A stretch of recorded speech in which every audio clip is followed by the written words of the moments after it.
Untuk mendukung belajar bentar, kalian bisa klik subscribe. Halo, selamat datang di Belajar Bentar. Sekarang kita akan belajar mengenai tidak bisa membuka file berformatkan SBV di Kdenlive.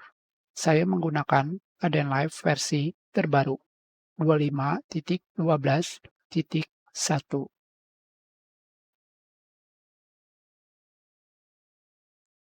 Jika saya melakukan import subtitle secara langsung,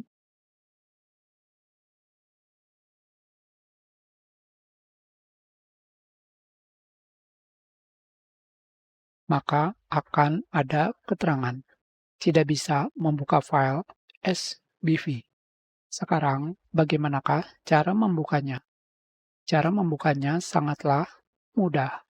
Kalian pergi ke Sequence, Subtitles, Import, pilih Open File, Dialog. Cari tempat penyimpanan subtitle. Selanjutnya, kalian lakukan import. Oke, maka subtitle bisa kalian import.